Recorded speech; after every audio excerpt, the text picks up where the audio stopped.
Amazing. All right. Hi, everyone. I'm Jonathan. As Susanna was saying, I got to know her through some of the permablitzes that she runs, and then got involved as well with the Josiah Braithwaite Community Garden, which is an amazing place. Thanks in part to all of you for being part of it.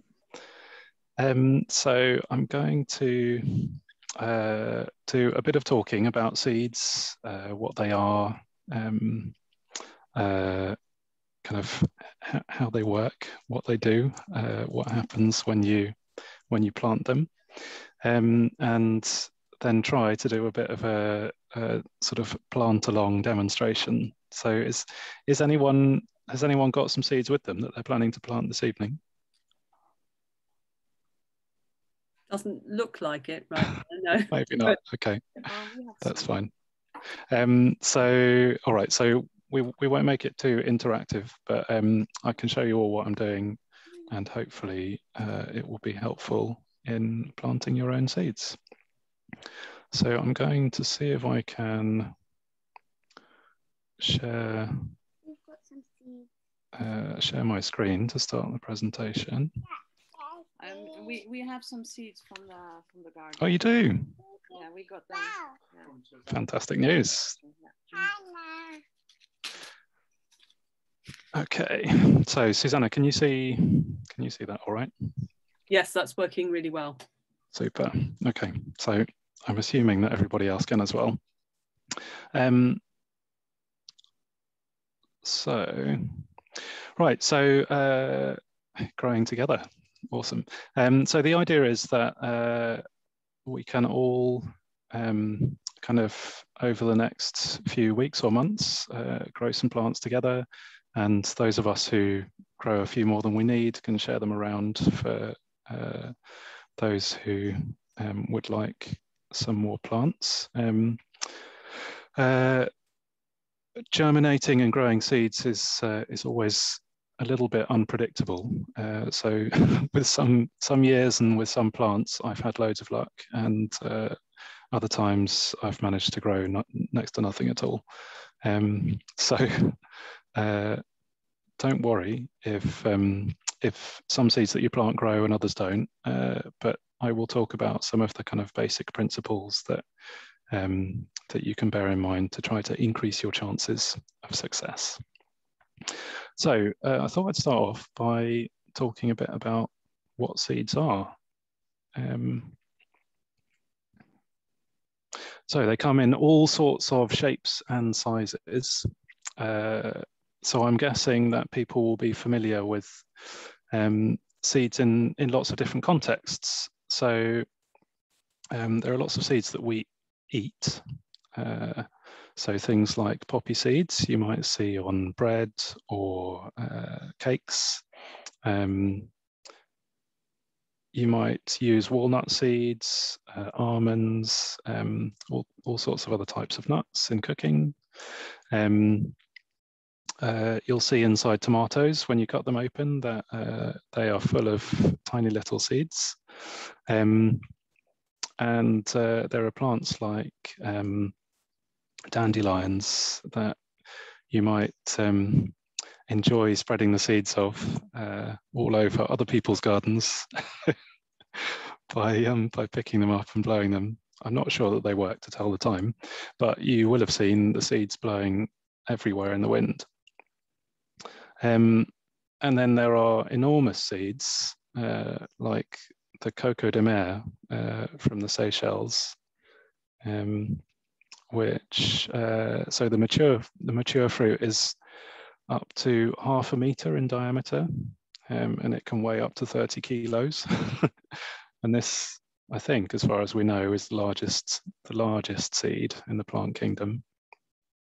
And it can take up to 6 to 7 years to mature and 2 years to germinate.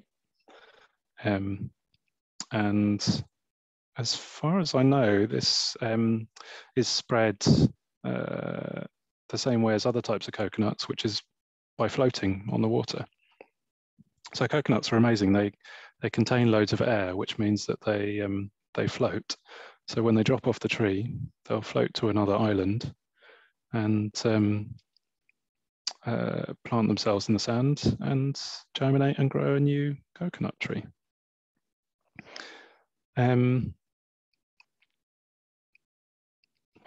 So where do seeds come from? So seeds are plants' ways of producing offspring. And the way that the plants produce the seeds is from flowers.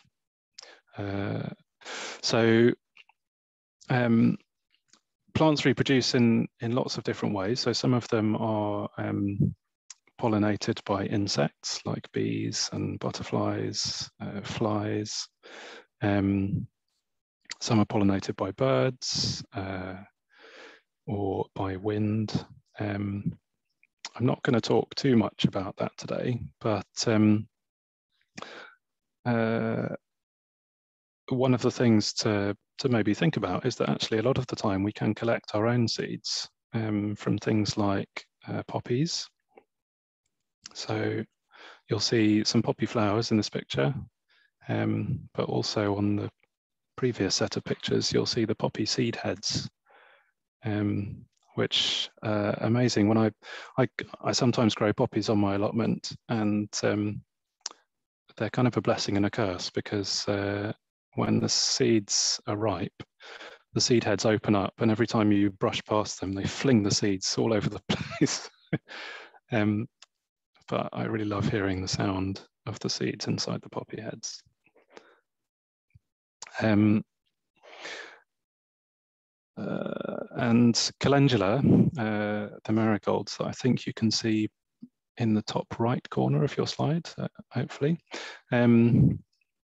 are another plant that are relatively easy to collect seeds from. And lots of plants like poppies and calendula, once you've planted them in your garden, will drop their seeds and do something called self-seeding. So they'll drop their seeds and the seeds will just germinate in the ground where they fell.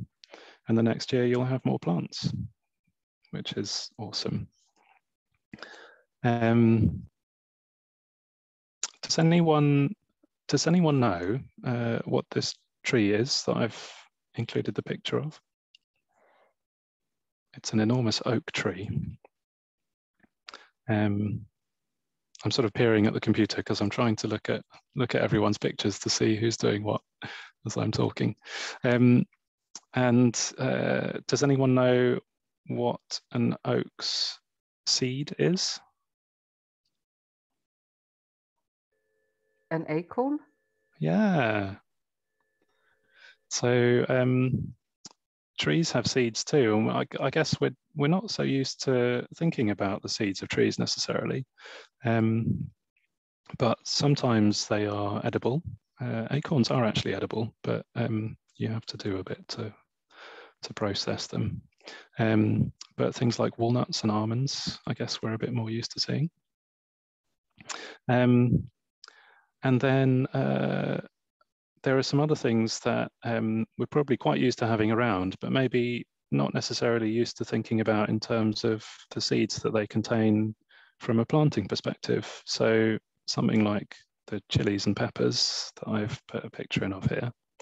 You know, we quite often think about either leaving the seeds in or taking the seeds out when we're cooking with them to make sure that our food is either just as hot as we want it or not too hot.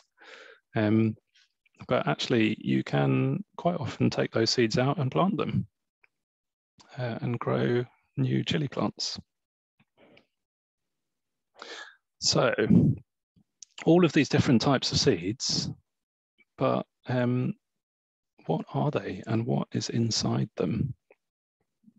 So generally, seeds are divided into two categories. There are some that are called dicotyledons and some that are called monocotyledons. And all that means is that some seeds, when they start growing a plant, grow a plant that has 2 leaves to begin with, and that is the dicotyledons. And some seeds, when they start growing a plant, grow one that just has 1 leaf to start off with, and those are the monocotyledons. So that is why we separate the seeds into those 2 categories.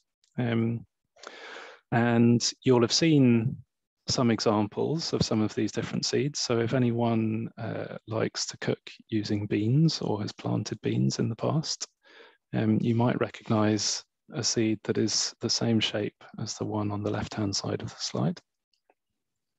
A nice classic bean shape. I don't know whether magic beans are real, but if they are, then they would be this shape too. And on the right-hand side of the slide, you'll see something that looks a bit like a piece of sweet corn. So corn is a type of monocotyledonous plant. So each of those individual pieces of sweet corn is actually a seed. So inside a seed, you've got all of these different parts. Don't worry too much about all of the names, but I thought I'd just point out a few of them. So the very outside of the seed is called the tester, which is the coat. So that's just a protective layer, a bit like our skin, but much tougher and harder. And that's to protect the seed from being attacked by insects or bacteria or fungi. You can see the cotyledon or the cotyledons. Those are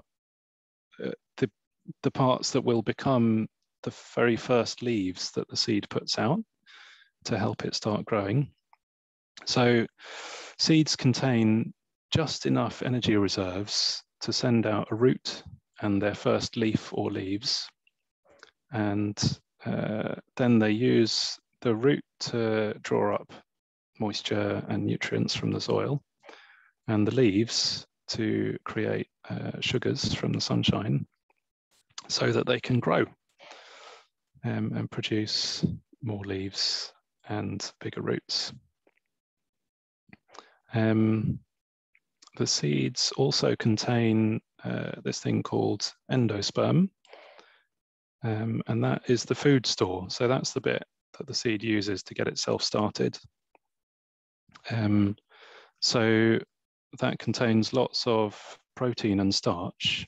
So in the case of something like sweet corn, the endosperm is the bit that makes it sweet. And sweet corn in particular, as opposed to other types of corn, is sweet tasting because it doesn't contain the enzyme that converts converts the sugar to starch. So when you pick it and eat it, it still tastes sugary, which is why it's so sweet.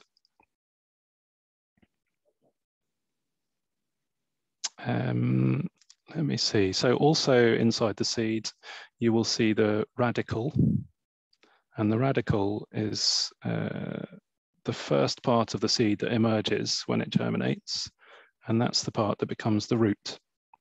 So if you were to watch your seeds germinating, you would see, first of all, the root appear. And then the seed would put out either 1 leaf or 2 leaves attached to a tiny bit of stem. And that tiny bit of stem is called the hypocotyl. I'm not sure if I'm pronouncing that right. So that's the bit that attaches the root to the new leaves. And the only other bit I was going to mention was the hilum, which you can see labeled on the left-hand picture, the dicotyledon. And that's the scar from where the seed was attached to the parent plant. So if anyone's ever opened a bean pod or a pea pod, and seen the beans or peas inside, and they're all attached to the inside of the pod, where you pull them off, you will see the little scar from where it was attached.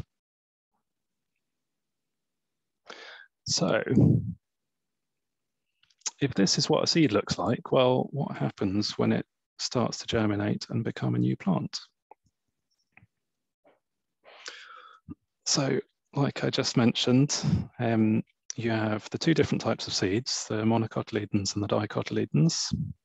And I've shown a couple of little pictures here, just showing how that process begins. So first of all, the seed sends out the radicle or the root, and then it begins to send out the new stem attached to those, either that first leaf or those first two leaves.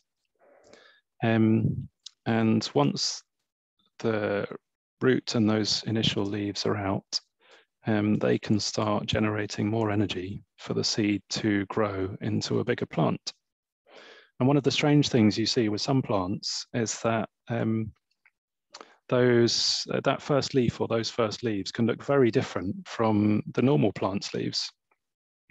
So sometimes you see a little seedling pop up and it doesn't look anything like you were expecting it to look, because those first leaves are very different from the remainder of the plant's leaves. So tomatoes are quite like that. Their initial leaves that pop up look very different from the ones that you see when the plant is bigger and more mature. So I guess the next question to ask is, how do seeds know when to germinate?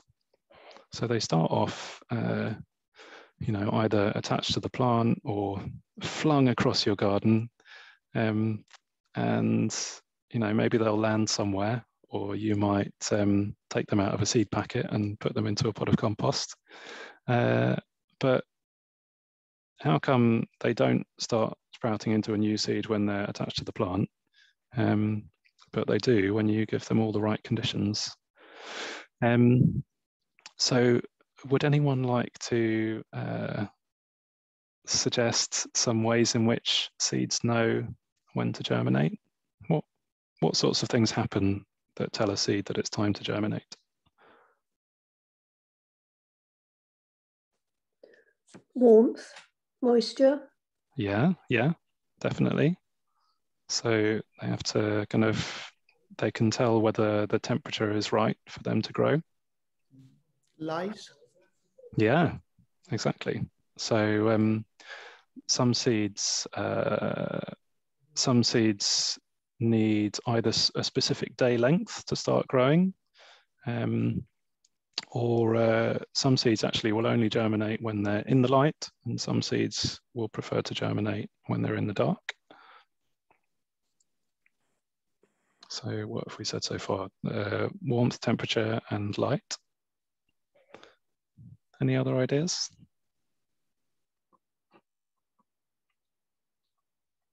Moisture. Did we mention that?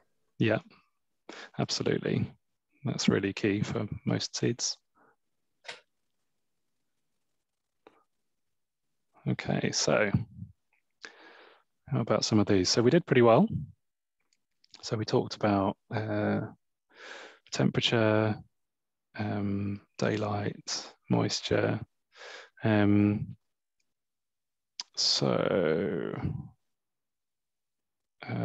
Some other things that we didn't talk about were some seeds need to pass through the digestive tract of birds or animals before they will germinate. And seeds have developed all kinds of ingenious ways to protect themselves as they go through that process. So sunflower seeds, for example, contain an inhibitor that stops some of the enzymes in a bird's digestive tract from breaking them down, which is a pretty amazing piece of evolution. There are some seeds like Banksias that actually will only germinate after they have been in a fire, which is crazy. So they evolved in parts of the world where there are wildfires in forests, and that's how they know when it's okay to start growing. And I mean, so seeds can remain dormant for really, really long periods of time before they decide that it's time to germinate. So there are some date seeds that were germinated after 2,000 years of being buried in a fortress in what's now Israel. So it's really amazing how effectively they can survive. And most of what determines that is the conditions that they're in. And actually, this is quite important to consider for when we're thinking about planting seeds ourselves, because if we keep seeds in conditions that are conducive to them staying dormant for a long time, so conditions that are dry and a consistent temperature, then they are likely to last much better and germinate more effectively when we plant them. Whereas if we keep them somewhere where the temperature is changing all the time, and maybe they're getting a bit moist, then actually they might either go off or just start germinating when we're not expecting it. So what about today? So I have, by way of demonstrating, some seeds. So if anyone's looking at my the picture from my camera at the moment, I've got a few packets here. So I've got some Swiss chard, some radishes, because I know that somebody was excited about planting radishes, tomatoes, carrots, and calendula. And calendula, Susanna might mention later on in the questions, because it's often used as a natural dye plant, and also has beautiful flowers that attract insects and are edible. So what I'm wondering is whether it might be helpful to think about whether we plant our seeds inside or outside. So some of us are lucky and have got some outside space. So I have an allotment where I do lots of my planting. But actually, you have to be a bit careful about what time of year or what conditions you plant your seeds, to make sure in particular that the temperature is right for them. So like we said earlier on, we're thinking about temperature, light levels, moisture, and all of those things will affect how easily the seed germinates.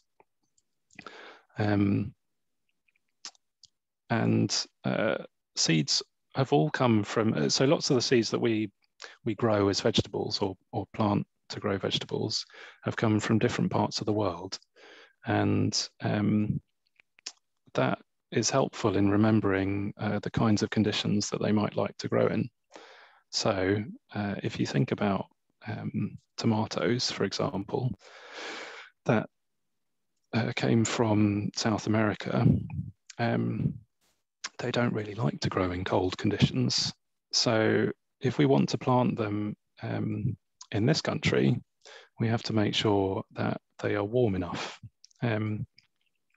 So if you have a look at the table on this slide, you can see that tomatoes will just about germinate in temperatures above 10 degrees, but actually they're much happier if they can be at warmer temperatures, all the way up to about 30 degrees. So the way that we can do that in this country is by sowing them inside. So that might be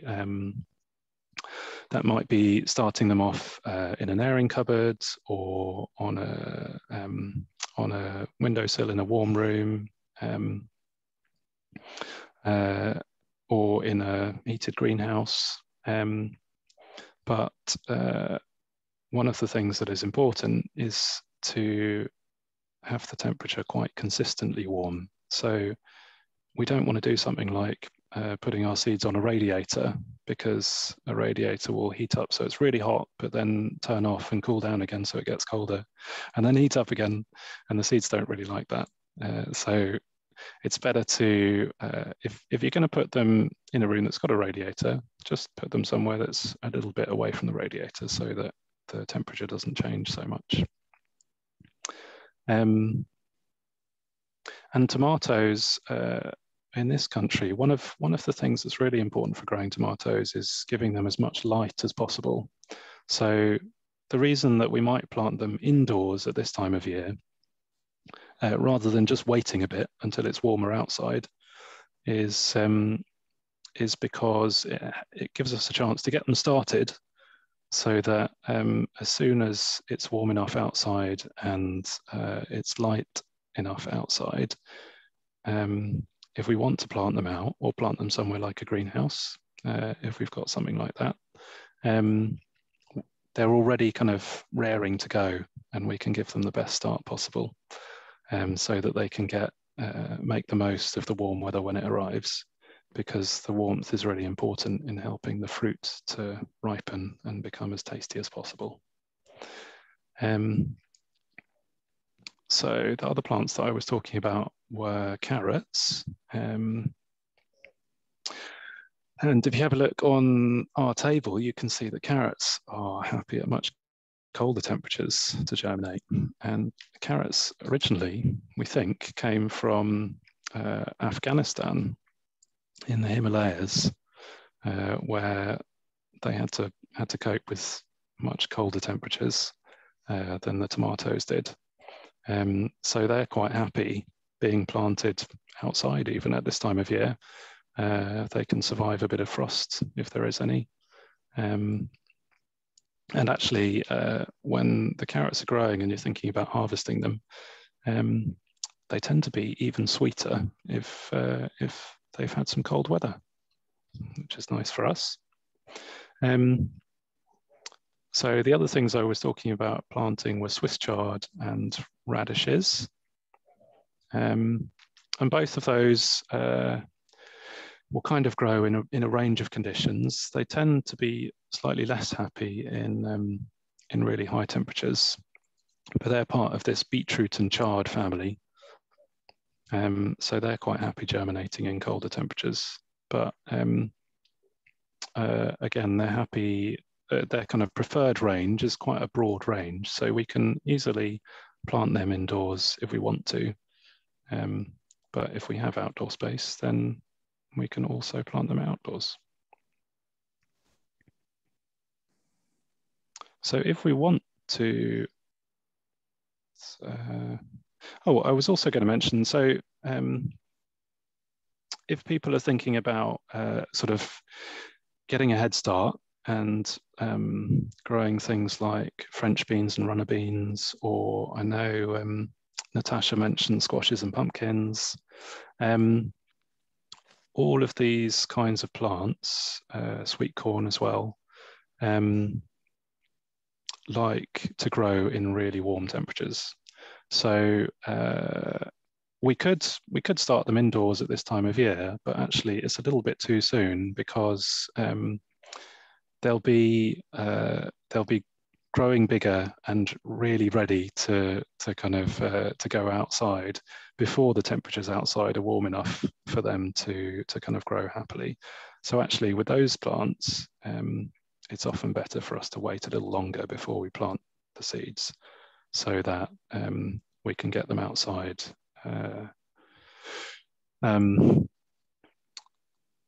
when the weather outside is a bit warmer. Things like chilies, a bit like tomatoes, are kind of a little bit different because their plants don't get quite so big. So actually we can grow those indoors in places like greenhouses if we want to, whereas pumpkins and squashes take up a lot more space. So things that we need to bear in mind. So I mentioned radiators. Don't put your seeds on a radiator, because the the changing temperatures will be a bit too much for them. We want to think about how deep we plant our seeds. So are we just scattering them on the surface? Are we putting them way underground? The usual rule of thumb that I go by is to look at the size of the seed. So if you have very, very tiny seeds, then they're not going to have enough energy to grow up from a really long way underground. So we need to keep them right close to the surface. Whereas if you have bigger seeds, like a bean seed, then they can go a bit deeper because they've got much more energy inside them to grow. So you can think about planting seeds about as deep as the size of the seed. So that's a helpful way of thinking about how deep that seed might to go. Water is the other thing to think about. So seeds need to be kept moist, but not really, really wet, because if they're too wet, then they can rot before they've got a chance to kind of grow enough of a root to actually drink all of the water that we're giving them. So you want to just kind of keep an eye on your compost and see, make sure that it's moist but not soaking wet. And I'll try and demo that in a minute. And the other thing to bear in mind is light. So actually, lots of seeds can do the very first bit of germination in the dark if you give them all the other right conditions. But as soon as they've produced those leaves, they need light to be able to produce energy and grow. So to get that light, they need to be probably on a windowsill if you're growing them indoors. Some people do use special lights to grow them under. But a windowsill is great. Usually when you're growing seeds whilst they're very young, you want to put them not in direct sunlight because that can be a bit too much for them. So if you've got a windowsill that is that doesn't get the direct sunlight, then that's going to be better. Okay, so that was all I was going to say. Does anyone have any questions that they want to ask at this stage before I do a little demonstration of planting some seeds? Can I ask a question? Yeah. Go ahead.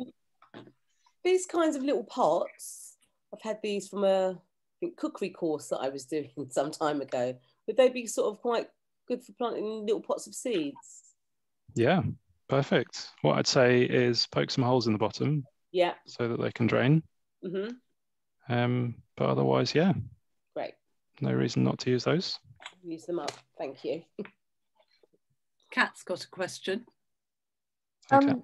Generally, hello. Would you say that the ones that can tolerate colder germination, like the carrots or parsnips or lettuce, could be planted or sown directly outside, whereas all the other ones that you mentioned need a bit of more warmth, might be best put into pots or little seed pots? Yeah, absolutely. That's quite a good summary. Yeah. So things like carrots, you can sow direct at this time of year if you want to. Yeah. Okay. Yeah. Good. Cool. I have a question. Any merit in letting when the seedling is in the when you're giving it moisture, any merit in giving it from below rather than on the surface of the soil, i.e. letting it suck up the water? Yeah, that's a really good question. I actually tend to do that once the seed has germinated and the plant is growing for a couple of reasons. I, for some reason, have a lot of problems with gnats, fungus gnats, which are tiny little flies that lay their eggs in the top of the soil, and the larvae eat the roots of your plants, which is very frustrating, and produce loads more flies. So I tend to water from below so that the very top of the soil stays dry to stop the larvae of the flies from flying around.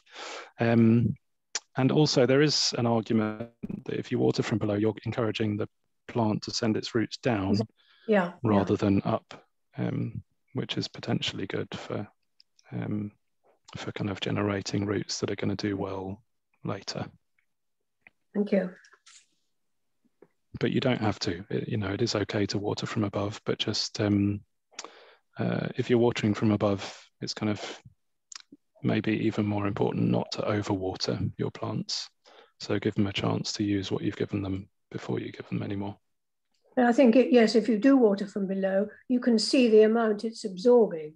And when it's had enough, you can just discard the surplus, whereas you can't be too certain when you're watering from the surface how soggy it is below. Yeah, absolutely. Yeah, very good point. Any other questions? When you talk about sunshine, when you're outside, does it always need to be full sun, or can it be sort of dappled? So again, I mean, I guess the answer to this is that it depends on the plant and the kinds of conditions it likes.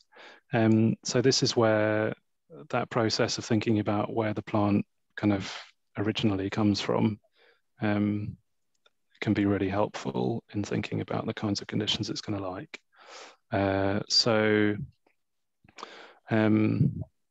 Something like a tomato will be happy in full sun. The same with chilies, aubergines, anything that's going to need lots of warmth. Something like, trying to think of other examples now. Lettuces will be fine in kind of less sunny conditions. Beans I think quite like to have their roots in the shade, but then climbing beans will grow taller anyway, so then they get their flowers up into the sunshine. Does that answer your question? Yeah, kind of. I mean, we don't have our bed is where our bed is, which is sort of in dappled sunshine because there's trees all surrounding us, so we don't have a lot of full sun. So yeah, sounds like don't go big on the tomatoes and chilies and go for the beans and the lettuces and spinach. Yeah, maybe. Yeah. Is that all right in more shadier areas? Yeah, I just thought that's fine. I mean, I guess to an extent the answer is there's no harm in trying. You can also, if you do things like planting in pots, then they're easier to move around. So you can, if you really want to be energetic, you can put them in the sunshine in the morning and then move them somewhere else so they get the sunshine in the afternoon. Thank you. Okay, so should we move on to, do you want to do your demonstration? That's the planting demonstration. So I'm hoping that everyone can see my little setup here, okay? So I've got a few seeds. Let me have a look and see what I've got. So this will be a good example for you to see the different sizes of seeds. So in these pots, I have some carrot seeds, which are these really, really tiny little seeds. So you can see how small they are in comparison to the tip of this pencil. And I also have some radish seeds, which are somewhat bigger. And then over here, I've got some tomato seeds, some Swiss chard seeds.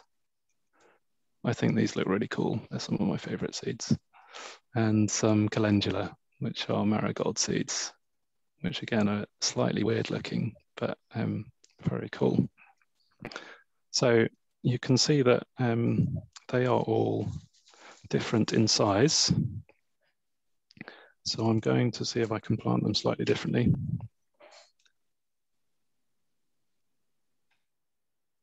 Okay, so I've got my little setup here.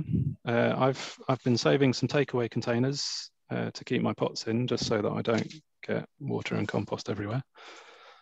And what I'm going to do is fill one of these pots with some compost.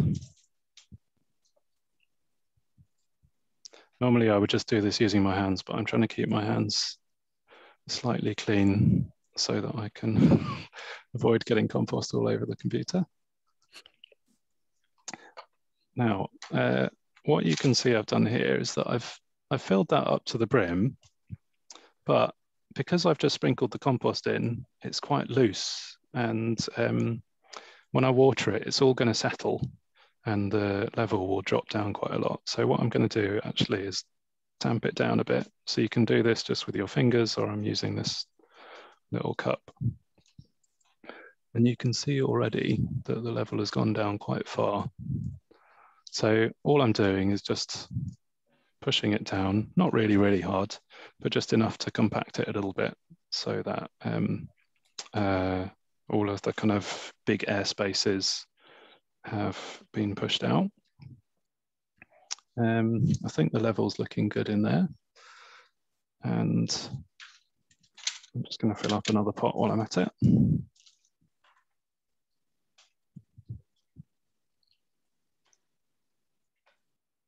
And tamp this one down too.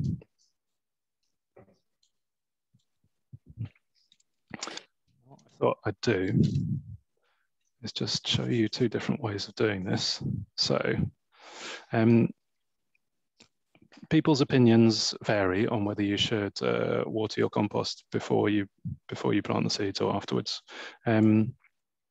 One of the things to bear in mind when you are watering, if you water after you plant your seeds, is that if you pour the water on really fast, then the compost goes everywhere and takes your seeds with it. So they might all end up clumped together, or like I've done occasionally, flooding over the top of the pot and ending up somewhere else altogether. So if I try doing a quick demonstration of this. No, I'm not sure how well you can see that, but I've poured loads and loads of water in there and it all flooded up pretty quickly. And what you can see is that I've ended up with the compost really compacting down, and it's made a huge hole in the middle of the compost where I was pouring the water in. So you imagine if your seeds had already been in there, they would have ended up all over the place. So sometimes a better method is to just water really gently after you've planted your seeds. And you can do that either by pouring really slowly, or using something like a little watering can with small holes so that the water doesn't come out so fast. Or sometimes I use a spray bottle like this to spray so that I can control the watering a bit more easily. So we'll try a spray bottle for the other pot. And for this one, I'm just going to add a bit more compost.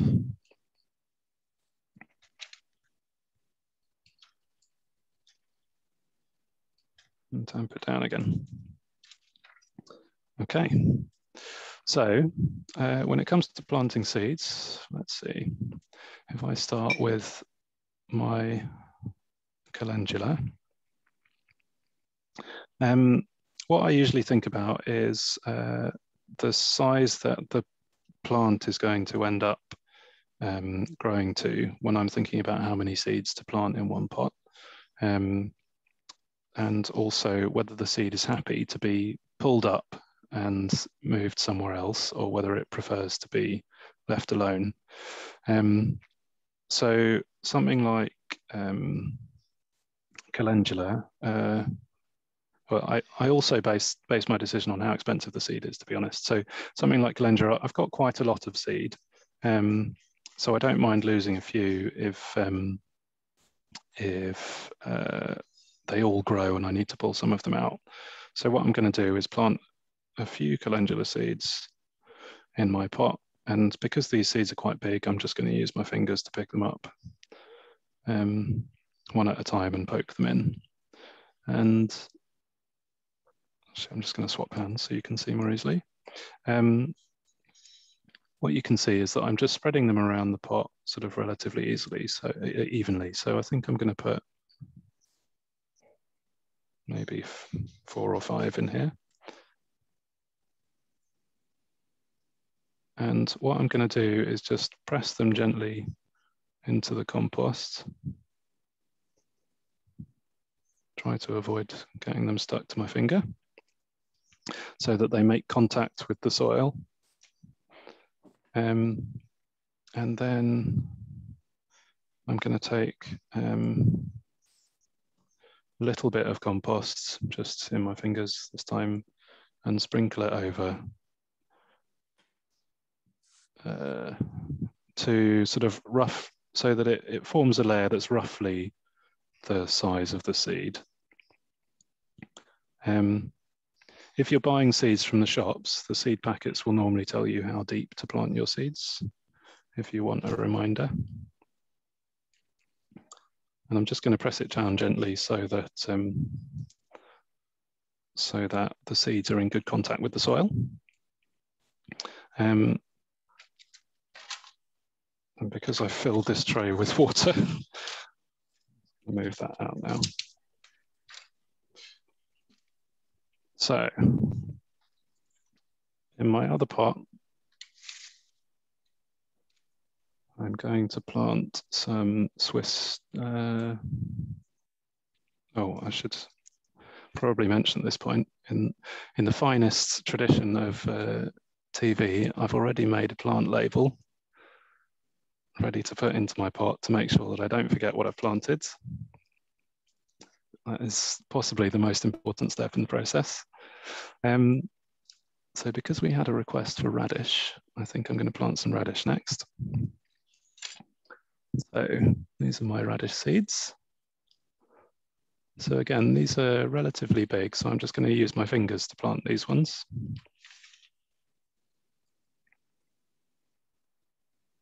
I can see someone's watching the radish planting.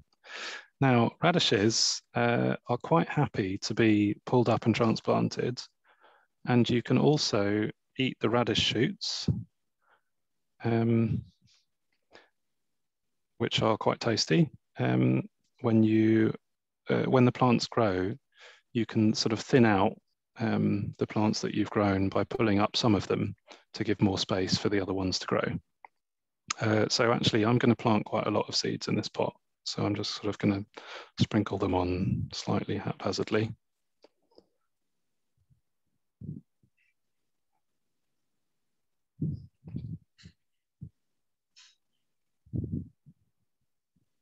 And that way, when they grow, I can pull some of them up and put them in my salad or just have them as a little snack. And leave the other ones to grow. So you can see how many I've put in there. Again, I'm going to just cover those with a little bit of compost to about the depth of the size of the seeds. And just press it down gently. Jonathan, may I ask a question, please? Yeah, of course. Put seeds, or how do you stop squirrels uprooting them and eating them? Because my squirrels eat everything, bulbs, seeds, everything. Yeah. The only success I've had with stopping squirrels is physical barriers. So things like chicken wire over your pots, or sometimes gravel works. I'm not sure if anyone else has any suggestions that have been effective. I do have another one which actually does work. Well, kind of, yeah. Well, I'd rather dog fur and cat fur, if you happen to have either of those. Cat fur they don't like. So if I have a cat, and so if I put cat fur on top of the pots and also chili pepper, it does stop. Oh, cool. You have to do it. You have to replace it. Do you know what I mean? Fairly regularly. Yeah. Every couple of weeks or something. That's handy to know. Thanks. That's very handy to know. So on this pot, I'm just going to use my spray bottle instead of flooding it this time. So I'm just giving it a decent spray because there's quite a lot of compost in the pot, which will soak up the water. But doing it this way means that, I'm hoping you can see, the compost has sort of stayed at the same hole and gone everywhere, and there's no huge hole in the middle of it like there was when I flooded it. So I quite like doing it this way with the spray bottle, at least to begin with. And do you put, regardless of the size of the seeds, do you put them at the same depth, or presumably you put bigger ones further down, do you? Yeah, exactly. The bigger ones you put further down. Like I say, I normally cover them with about, with compost to about the same size as the seed. So something like these carrot seeds, these tiny, tiny ones, will just be like a really fine sprinkling at most. I'm just looking at the time and thinking maybe maybe I will leave it at those 2 sets of seeds for today. I think that sounds... And takes some questions if anyone's got any questions they Could I wanted to ask ask at that point. Could I ask a quick question? Yeah. Are you using a specific seedling mixture, compost mixture? Really good question. So I'm not, because sorry, I'm just going to change this. So yeah, I'm not, because I'm finding it difficult to get hold of compost at the moment. And I happen to have some that's multi-purpose, and I read some reviews saying that it's quite effective for germination as well as growing plants. Generally, seeds like to be in a situation that isn't too rich, that doesn't contain too many nutrients. So seed composts tend to be quite sparse in nutrients, because I can't think of a good way to describe it. Like the seed just gets a bit overwhelmed if there are too many nutrients in the soil. So yeah, most seed compost. Sorry, does it also need to be relatively fine so that the poor little thing doesn't batter its head against a big bit of fibre or something? Again, it's a good point. I think it depends to an extent on the size of the seed and the seedling that's going to emerge. Some plants are a bit more resilient to that than others. Yeah. Okay. So beans will be okay, whereas perhaps. Yeah, exactly. Yeah. Yeah. Okay. Yeah, beans are really tough. Yeah. Okay. Thank you. Cool. Any other questions? I mean, even something really, you know, if you think it's basic. Kat, I can see you've got your hand up. I might not be able to see everyone with their hands, so you might need to put something in the chat if I'm not giving you. I think on the subject of compost, because last year I bought some, I think it's called coir, the sort of coconut, which is completely devoid of any, what's the word? Yeah, nutrients. Yeah, nutrients. That's it. So, has it? Yeah. So if you get the seed started in that, you then need to think about how quickly you give them some nourishment or put them into their final position, or does it not matter too much? I mean, I don't know if Susanna will want to add to this, but basically because the seed contains everything that it needs to grow those first stages of the plant, that's why you can get away with growing seeds in a mixture that contains no nutrition at all. So it can be coir, it can be something like perlite. But obviously once it's reached that stage of having put out its first set of leaves and grown a root, it starts to generate energy through photosynthesis. But actually it also needs other nutrients that it would normally get through its roots. So that's where the kind of growing medium comes in. So if you want to grow in something like coir that doesn't have any nutrients, you might find that you need to use some kind of feed to supplement what the plant can get. from photosynthesis. Okay. I mean, I was noticing that Sarah Raven is selling coir, sort of coir blocks to grow your seedlings in. And I think that's fine as long as you then, because then you'll be ready to plant them out. So I think you're right, Jonathan, that they're fine until, you know, once you've got them to seedling size where they've got their first 2 true leaves kind of thing, or about there or thereabouts, then you just plant them out and put them into actual soil, and then they'll grow their roots through the coir. Yeah. Or even in last year, I bought some tomato plugs, and they were really, really small. And I think I put them in some compost. That's right. And then waited, because I was told I couldn't really plant them out straight away. It was too cold. So from the plugs, you put them into some better compost, I suppose. That would make sense. Yeah. Yeah. Okay. Yeah. I'm talking to myself. Sorry. No, you're dead right. I would say so. Yeah. What about using last year's compost? Or is it better to start off with new, fresh each year? So I'd say it's probably fine for germinating seeds. The only thing to bear in mind is whether it's carrying things like diseases or eggs or larvae of insects, stuff like that. So that's where you need to be just a little bit careful. Yes, but maybe later on when the plant is established, maybe mix in some of the old soil then. Yeah, I mean, sometimes what I do with my old compost is add it to my compost heap. But I've got the outside space where I can do that. I know Susanna uses worm bins sometimes. I don't know, Susanna, whether you might add it to a worm bin.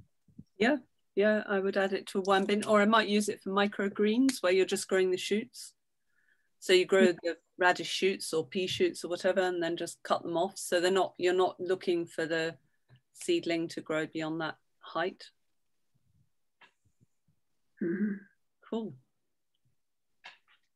So I'm aware of the time. Has anybody else got any final pressing questions before we finish? Natasha, Natasha's just saying goodbye. She's not putting her hand up. Okay, anybody else? No? Everyone's good? I mean, I must say, I've found it really fascinating, and massive big thank you to Jonathan. I think it's been really great, and I've learned things as well, which has been really useful.